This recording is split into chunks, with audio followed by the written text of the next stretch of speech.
Victor, Mark, it's great to talk to both of you. And I was talking to Victor, folks who are watching this on Rudy Blair Entertainment Media, rudyblairmedia.com. I was talking to Victor first before Mark got on. And first thing I said to Victor, we got a lot to talk about. And he's like, yeah, we got a lot to talk. Then Mark comes on, and I'm, of course, thinking, okay, you know, the new guy. And it reminded me, Mark, I'm going to let you go ahead. You reminded me we actually met before. We actually did an interview, correct? We did, Rudy. Yeah, it's good to see you again, my friend. A number of years ago, when one of my albums released under EMI called La Voce, you and I had a chat about that. So yeah, it's good to be reconnected after all these years, my friend. Yeah, no, and I'm glad we're all hooking up on this. So, Victor, I'm going to throw over to you, man. What the heck is going on with my boys from the Canadian tenors to the tenors to now? I don't know if it's Mendudo, Pleeper going in and out. What is going on, man? One of my favorite guys is not around anymore. I know. Fraser's decided to step aside to spend more time with family out in New York City. He's still doing his thing, but just kind of on a more kind of level where he could stay closer to home, which we understand he just celebrated the birth of his third daughter. So we congratulate the Walters family and the Levesque family. We love them. But, the show must go on, as they say. Yes. And we are very excited about what's happening. It actually happened quite organically, the switch. The last time we had to have an audition or what have you to look for that other member when Clifton jumped on board 14 years ago. It took a long time. Now, one of those people that we approached before knowing Clifton was Mr. Masri here. And he actually gave us the big thumbs down back then. No, don't tell him that. No, he actually was busy with his own solo career and doing very well at it. But we've been friends, right, Mark, since and you've been involved with helping us every so often. Why don't you? No, I've always felt like a remote member of the family for all those years. Is it like the fifth Beatle kind of thing? Kind of, yeah. The secret Beatle. Even back when you guys first approached me, Victor, there was a real tugging on my heart because things were starting to happen in the solo realm for me. And yet I was really torn because I loved what you guys were doing and I loved the direction you were going in. But it just didn't seem that it was the right season. And now all these years later, having collaborated with you a number of times, been able to, step in when maybe Fraser was having a baby, or not Fraser, but Kelly having babies. It's always been my pleasure and honor to be included in that group, that trusted group of people that you can call on when you need someone. And so when the ask came around this time, it was just like automatic. Yes, this is meant to be. And it's been nothing but love, honestly, Rudy. I love it, man. But there is a fourth member now, correct? That's correct. So as we kind of knew, like even Fraser, he was like, so you're going to call Mark?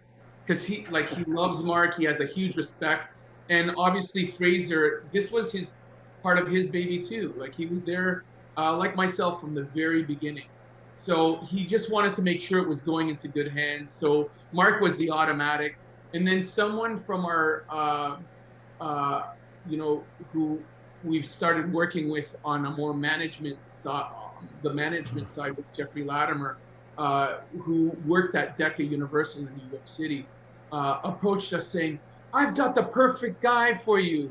There's this young Sicilian who won this big voice competition in Italy, the biggest in fact, and he'd be just amazing.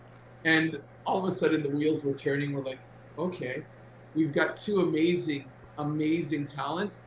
Let's go to four again. Like it, we've done the tenors in four, the Canadian tenors. We've done it in three, and both work.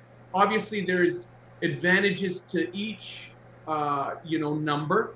But I love the four because, with harmonizing and arranging, you could do that much more. And the voices are all so different, yet Mark, you could say you could chime in here, but they already go together so well. Like they just kind of fit in really well already.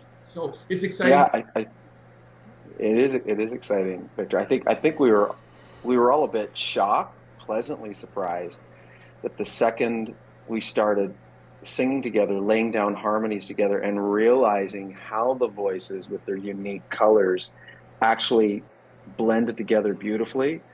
It was like, wow, it was just like another sign, that this was meant to be, that this was a very exciting new season for this amazing, well-respected, well-reputed brand called the Tenors that, Victor and Fraser and Clifton have worked so diligently to maintain and to build and to grow.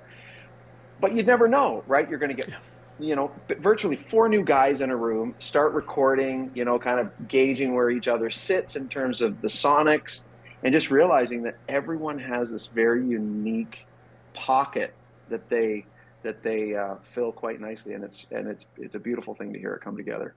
Now, it's one thing where you guys say that the sound's all great and it's amazing and everything else. The judge is the fans. I, of course, follow the Tenors. I know you guys have been out there in front of audiences. Mark, how's it been so far? What's the fan reaction as quote-unquote the new guy? The new guy. Well, any of the feedback that I'm hearing, during meet and greets or with fans that we run into outside of concert settings, is that they feel like this is as exciting as the Tenors have been in years past. And so that's really encouraging to hear. And we're talking Tenors we're talking TFFs, Tenors friends forever, and they're like hardcore. They have been with the guys since day one, and to hear their comments and hear them express like with all sincerity, because there is so much love and appreciation for Fraser. I have that too. And so many of the fans love him and love his voice and his heart. But to hear those same people that still love Fraser and come up and say, this is exciting, we really like this, there hasn't been a bad decision made here, it really kind of makes you take a deep breath and a sigh of relief. Victor, any chance that, I know Victor, as you said, he's Fraser's doing his own thing right now. Any chance that we could get, a surprise performance somewhere where he just happens to walk on stage and for the first time we'll have 5 tenors? Why the heck not? Is what I say. It's funny because we had our last show with Fraser at his estate. Like they have a ski resort in Vermont, and we had our last show as 3 that night, but we brought the new guys on, so we were up there with everyone. And then there were 5. And there were 5, and absolutely, I think the guys would love to share the stage with him whenever he wants to come by and surprise the audience. I think even for our audience, they love that. We already talked about the possibility, so who knows? Like I'm sure he's just enjoying his new little baby at the moment, but you just never know, Rudy. You just never know. Crossing fingers, Mark. That's why fans have to buy tickets to every Tenor show, because you never know when Fraser might show up. That's right. Exactly. Look, Mark, you're a great-looking guy. You've always had your own, if you want to call it, music sex appeal kind of thing. But when you're part of the Tenors, it's another level on this. Are you noticing now that not only are you getting more maybe flowers thrown on stage, are maybe underwear being thrown on stage too? Because I know these guys are used to this kind of stuff. Victor's like, he's keeping his head down. It's like, we've talked. I know, he's tipping that hat down. It's another level. I mean, I'm just going to leave it at that. The social media stuff, Rudy, I mean, where does it end? It's just, there is a whole new level of love and freedom of fans to express that love. Let's just put it that way.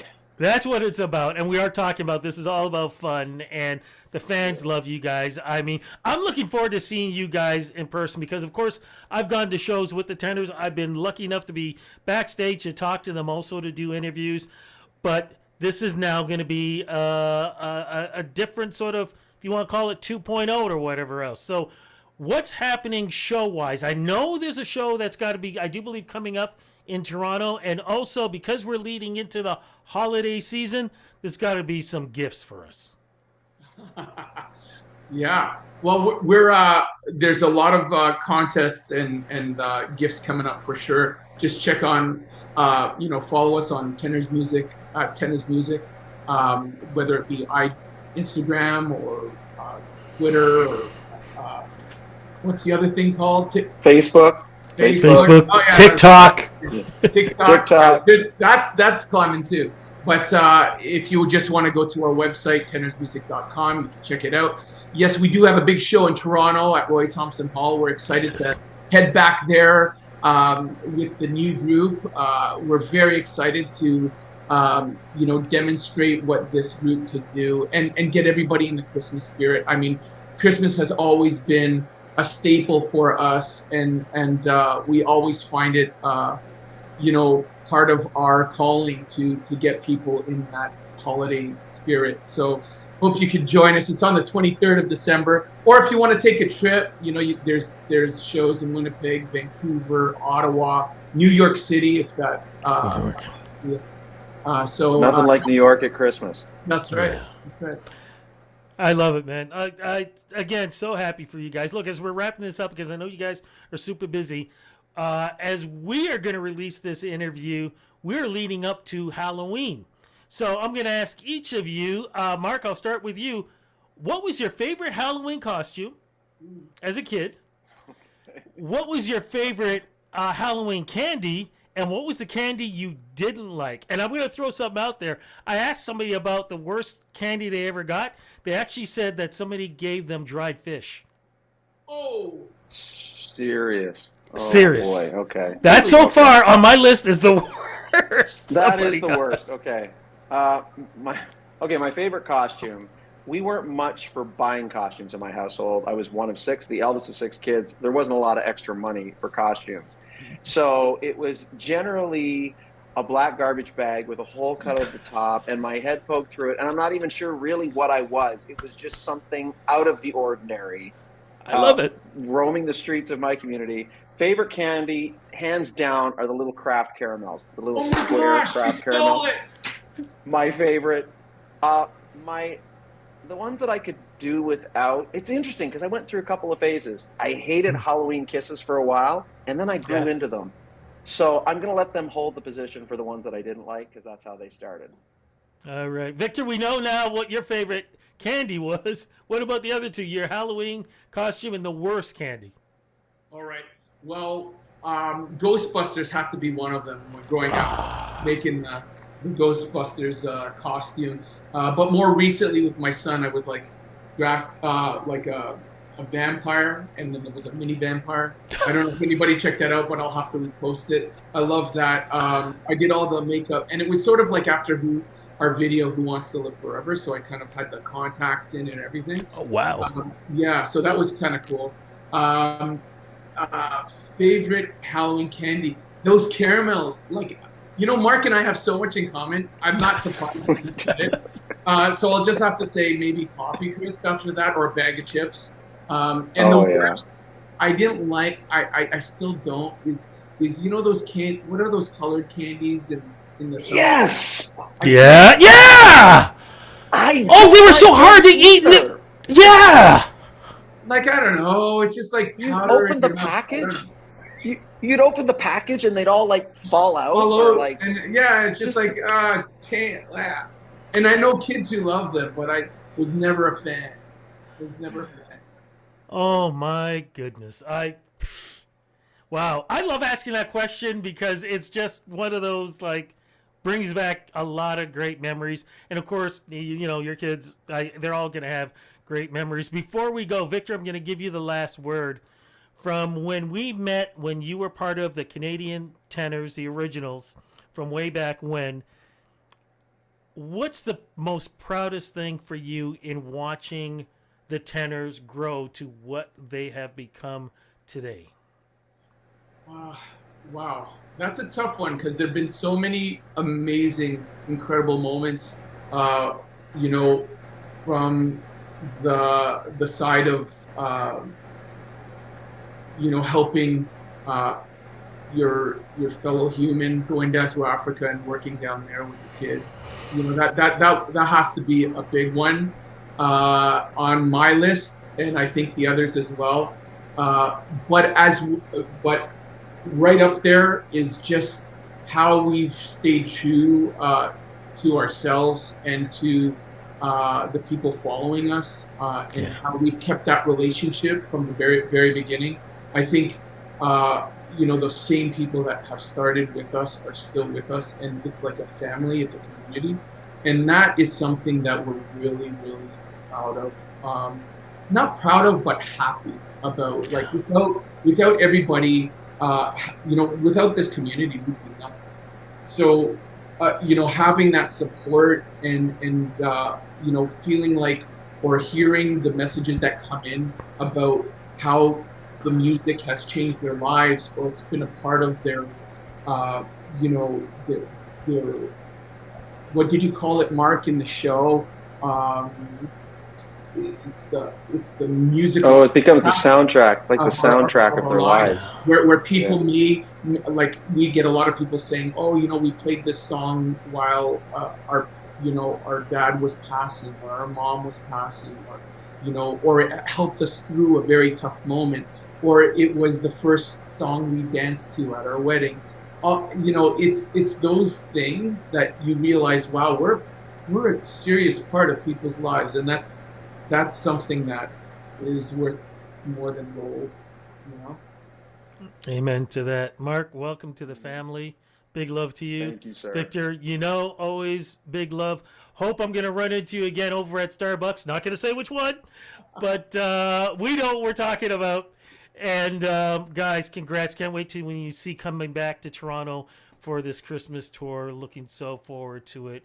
Congratulations, guys, and thank you again. And I just want to thank you, Rudy, because you're part of this Tenors family. You've been there from the very beginning. Thanks for your support. Sure. We really appreciate it. We love you, brother.